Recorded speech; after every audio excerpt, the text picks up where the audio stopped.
ታኅሳስ 22 ቀን 2018 ዓ.ም ምስራቅ ደንቢያ በዛሬው ዕለት በምስራቅ ደንቢያ ወረዳ ቆላ ድባ ከተማ የከተማው እምብርት ተብሎ በሚጠራው አካባቢ በአንድ ግዙፍ ዋርካ ዛፍ ላይ የቅድስት ኪዳነ ምሕረት ድንቅ ተአምራዊ ምስል መታየቱ ተሰማ።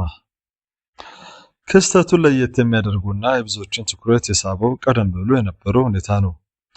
በከተማው እየተከናወነ ባለው የኮሪደር ልማት ምክንያት በአስፋልቱ ዳር የሚገኘው ይህ ዋርካ እንዲቆረጥ ታቅዶ ነበር።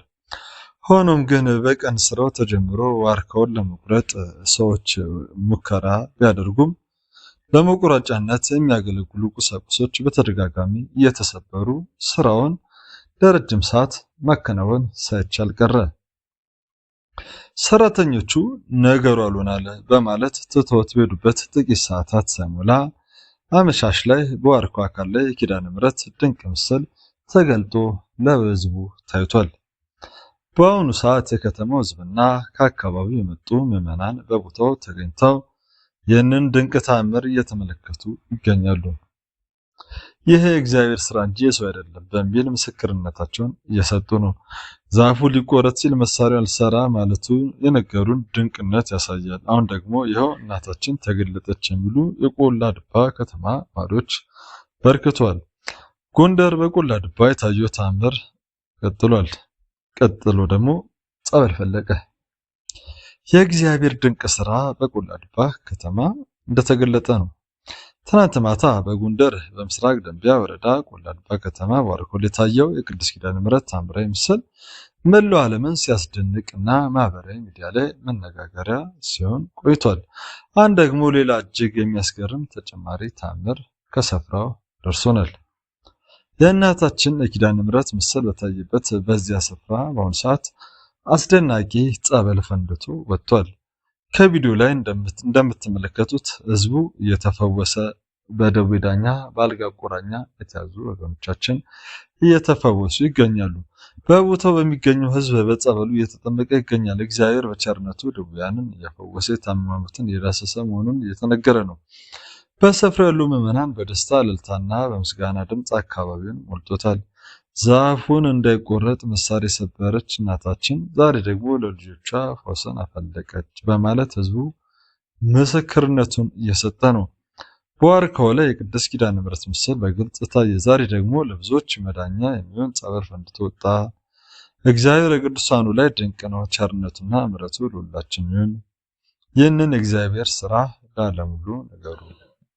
በቅድስት ቤተክርስቲያናችን እንደዚህ አይነት ተአምራት ሲደረጉ የቤተክርስቲያን አስተምሮ፣ የቤተክርስቲያን አቋም፣ የሊቃውንተ ቤተክርስቲያን አስተምሮ ምን ይመስላል የሚለውን ደግሞ ከዚህ በመቀጠል የምንዳስስ ይሆናል ማለት ነው።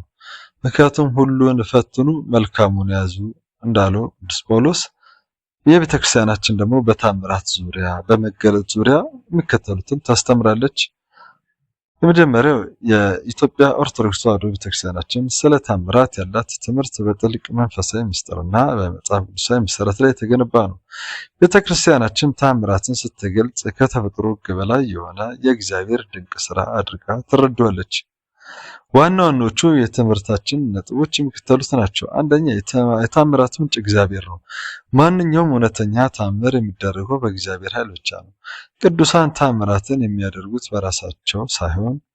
በራሳቸው ስልጣን ሳይሆን እግዚአብሔር በሰጣቸው ጸጋና ለእነርሱ ካለው ፍቅር የተነሳ በእነርሱ ላይ አድሮ የሚሰራው ስራ ነው።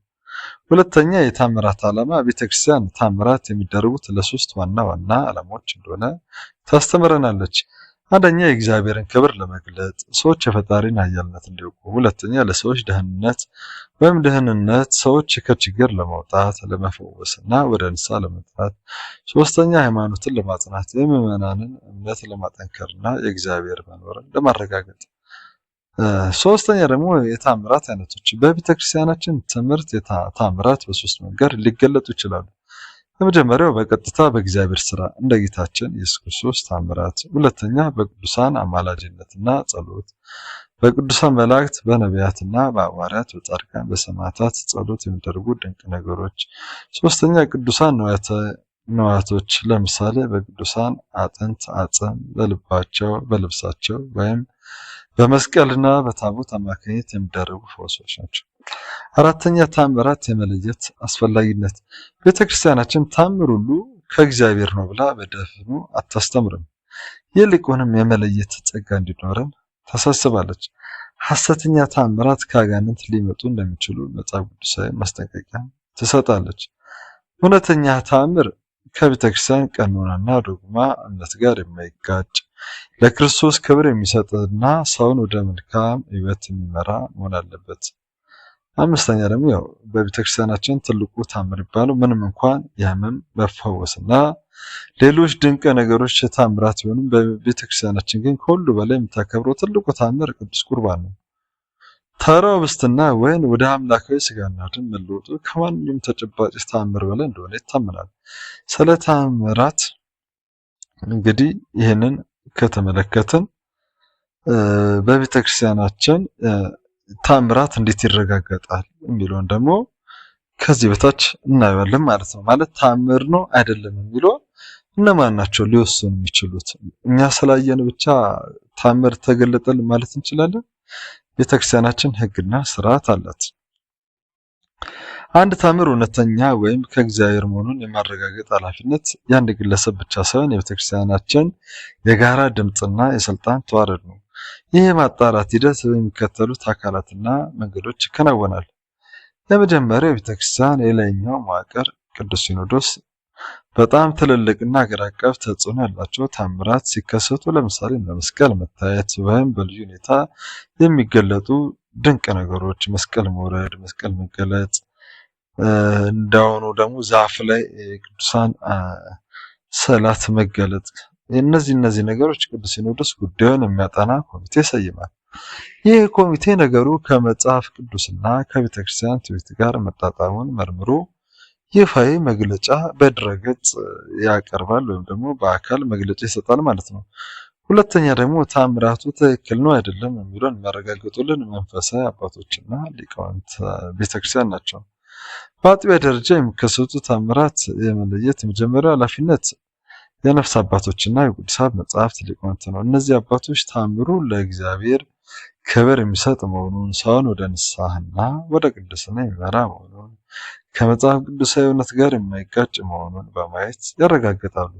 ሶስተኛ ደግሞ እንደው ከሌለ የምዕመናን ምስክርነትና የሕይወት አንድ ታምር እውነተኛ መሆኑ የሚታወቀው በውጤቱ ወይም በሚያፈራው ፍሬ ነው፣ ከጊዜ ሂደት በኋላ ማለት ነው።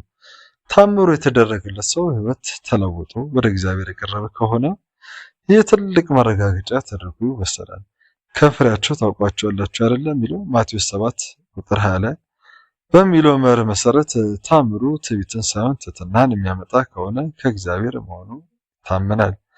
የቤተ ክርስቲያን የታሪክና የዜና መዋዕል መዝጋቢዎች በገዳማትና በታዋቂ አድባራት የሚደረጉ ታምራት በቤተ ክርስቲያኗ የታሪክ መዝጋቢዎች ጸሐፍት አማካኝነት ይመዘገባሉ።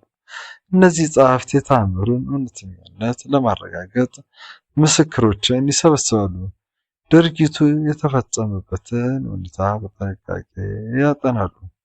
እውነተኛ ታምር የሚለይባቸው መመዘኛዎች ክራይቴሪያ ቤተክርስቲያን አንድን ድርጊት ከእግዚአብሔር ነው ብላ ከመቀበሏ በፊት የምታያቸው ነጥቦች ክብር ለክርስቶስ፣ ታምሩ ክርስቶስን የሚያከብር እንጂ ግለሰቡን ታምር አድራጊውን የሚያገን መሆን የለበትም።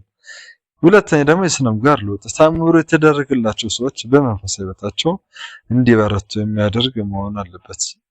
ሌላው ደግሞ ከጥቅም ነፃ መሆን፣ እውነተኛ ታምር በገንዘብ ወይም በምድራዊ ጥቅም የማይገዛና ለማስታወቂያ ተብሎ የማይደረግ መሆን አለበት። ማሳሰቢያው ቤተክርስቲያን ምዕመናን በታዩ ታምራት ሁሉ ላይ ዘሎ እንዳይደመድሙና በሐሰተኞች እንዳይታለሉ መንፈስን ሁሉ አትመኑ ይላል። አንደኛ ዮሐንስ ምዕራፍ 4 ቁጥር 4 የሚለውን የሐዋርያት ምክር እንድንከታተል ታስተምረናለች ማለት ነው። ሐሰተኛ ታምራትን ከእውነተኛ ታምራት ለመለየት የሚረዱ ዋና ዋና መንገዶች ደግሞ የሚከተሉት ናቸው። የታምሩ ዓላማና ግብ፣ ከሃይማኖት ትምህርት ዶግማ ጋር ያለው አንድነት፣ ፍሬና ውጤቱ፣ የገንዘብ ጥቅምና ጉዳዩ፣ ድርጊቱ የሚፈጸምበት መንገድ፣ የመንፈሳዊ አባቶች ምስክርነት እና ሌሎችም ማለት ነው። ስለዚህ አሁን በቆላ ድባ የተከሰተውን ነገር እስካሁን እየነገሩን ያሉት ምዕመናኑ ናቸው። ስለዚህ የጎንደር ሀገረ ስብከት የሆነ ነገር በጉዳዩ ላይ ይላል ብዬ ተስፋ አድርጋለሁ። ምክንያቱም ያው በዘመናችን እንግዲህ እንደምናውቀው ብዙ ሐሳቢያን የሚነሱበት ወቅት ስለሆነ እነዚህ አይነት ነገሮችን በጥንቃቄ ብንመለከት ራሳችንን ካላስፈላጊ ነገር ለመጠበቅ ይረዳናል።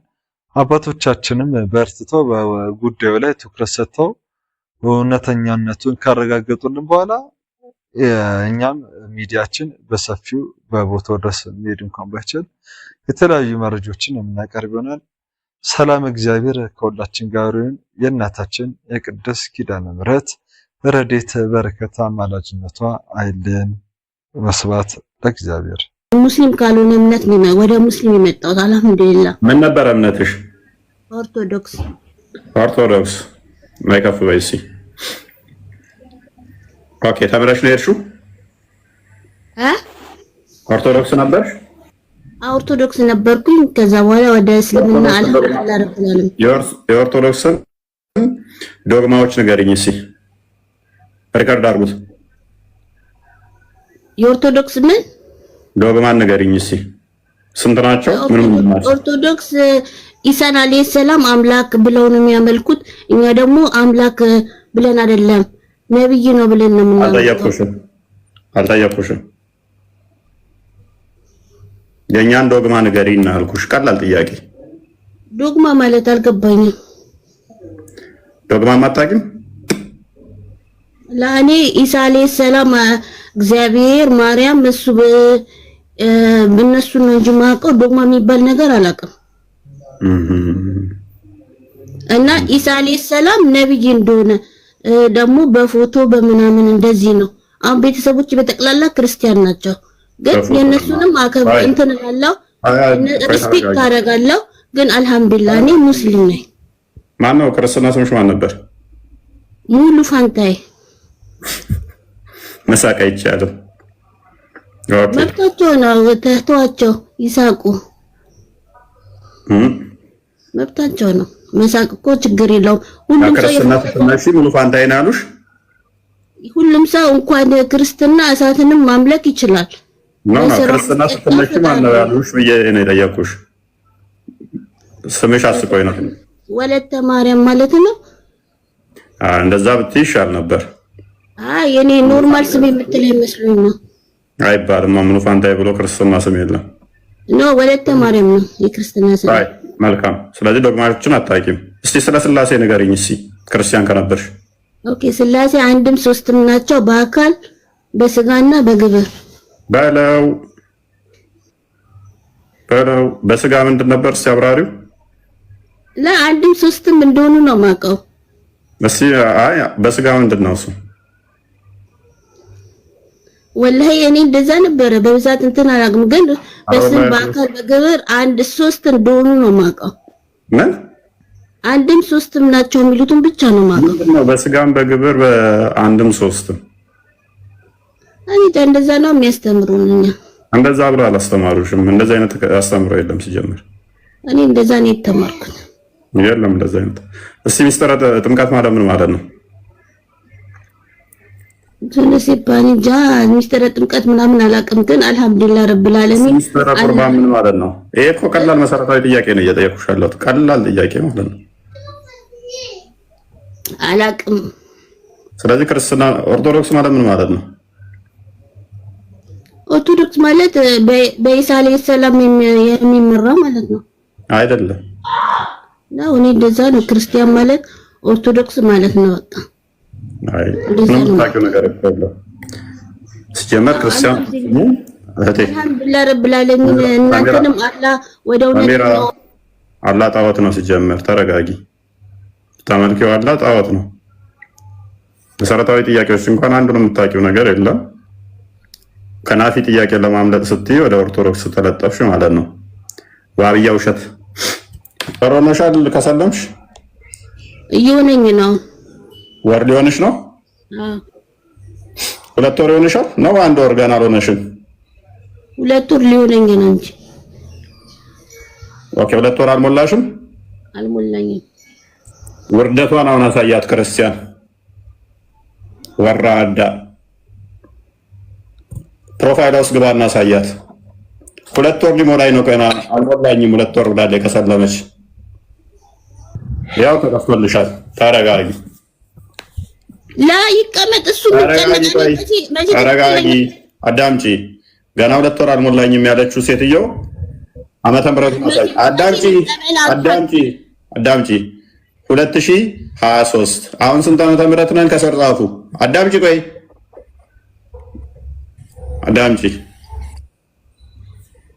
ኮሜንት ጻፉልን። አሁን 2000 ስንት ነን? ስማ እፎይ፣ መቼ ልቀበል አታውቅም አንተ። አዳምጪ።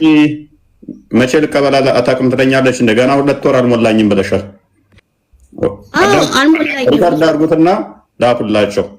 ዋብያ ወራዳ ነው፣ ውሸታም ነው። የዋብያ ታርጋው መገለጫው ውሸት ነው። ከሰለምኩኝ ገና 2 ወር አልሞላኝም ያለች ሴትዮ ፕሮፋይሏ ሙሉ ከዛሬ 3 ዓመት በፊት የተላከ ነው። ወደ እሱ ምን አገባ ስለራስ ያን ጥቁር ድንጋይ ላሺ ኢዴት ወምዬ ነው ያዛኩሽ እየዋሸች ማለት ነው። የዛሬ 3 ዓመት የተለቀቀ ቪዲዮዎቿ እንዳለ እስልምና ነው። ገና ከሰለምኩ አሁን 2 ወር እንኳን አልሞላኝም ትለናለች። ደግሞ መታ በቃ እንደዚህ አይነት ውርደትን በዘራችሁ አያደርስ እንዳለ የጠየኳትን ስህተት ነው።